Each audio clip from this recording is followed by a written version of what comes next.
उसको के लिए कैसे मैनेज करूंगी? अच्छा सवाल है कि नाइट ड्यूटी में है, एबीजी हुआ, पोटेशियम बढ़ा निकला, तो हम इमीडिएटली उसमें क्या कर सकते हैं जब तक सीनियर कंसल्टेंट हमारे पास आ रहा है। तो इसके लिए हमको समझना पड़ेगा कि हम उस मरीज की 4 या 5 प्रकार से मदद कर सकते हैं। पहली जो सिस्टम होगा उसको कहा जाएगा मेम्ब्रेन स्टेबलाइजर्स।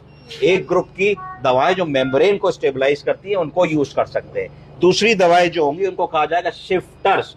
शिफ्टर्स का मतलब ये है कि कोई ऐसी दवा हो जो ब्लड से पोटेशियम को सेल के अंदर ठूस दे, तो जो पोटेशियम इंट्रासेलुलर होना चाहिए वो एक्स्ट्रा सेलुलर आ गया है, वापस उसको सेल के अंदर डाल देंगे तो ब्लड में खटाक से हमारी पोटेशियम की मात्रा कम हो जाएगी। वो शिफ्टर्स हुए।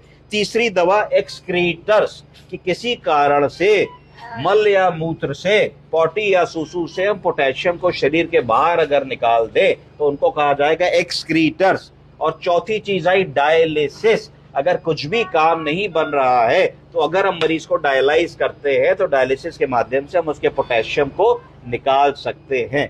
अब मैं फिर थोड़ी डिटेल में बताऊंगा कि पहली चीज आई मेम्ब्रेन स्टेबलाइजर्स। तो मेम्ब्रेन स्टेबलाइजर का मतलब वो कैल्शियम ग्लूकोनेट और 3% सेलाइन, ये 2 दवाएं ऐसी हैं जो कार्डियक मेम्ब्रेन को स्टेबलाइज करेंगी, मायोकार्डियल मसल्स को स्टेबलाइज करेंगी, इनका उपयोग करना चाहिए। शिफ्टर्स, शिफ्टर्स का मतलब ये है कि ब्लड से शिफ्ट करके पोटेशियम को वापस सेल में ठूस देंगी, ऐसी दवाएं हैं। शॉर्ट एक्टिंग इंसुलिन, बोलिए, शॉर्ट एक्टिंग इंसुलिन। और बीटा एगोनिस्ट यानी कि सेल ब्यूटामॉल का निबुलाइजर देने से भी पोटेशियम सेल के अंदर भाग जाएगा। तीसरा एक्सक्रीटर्स, एक्सक्रीटर्स मतलब फुरासमाइड, लेसिक्स का इंजेक्शन दे दोगे, पेशाब ज्यादा होगा तो उससे पोटेशियम निकल जाएगा।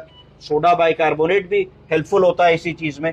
तीसरी एक चीज होती है जिसको कहा जाता है केई एक्सलेट, ये पोटेशियम बाइंडर्स होते हैं, ये आंतों से पोटेशियम को पॉटी के साथ बाइंड करके बाहर निकाल देते हैं, उनका उपयोग करोगे। इनमें से कुछ भी नहीं बनेगा तो फिर लास्ट रिजॉर्ट में डायलिसिस करोगे। समझ गए आप लोग? Yes sir.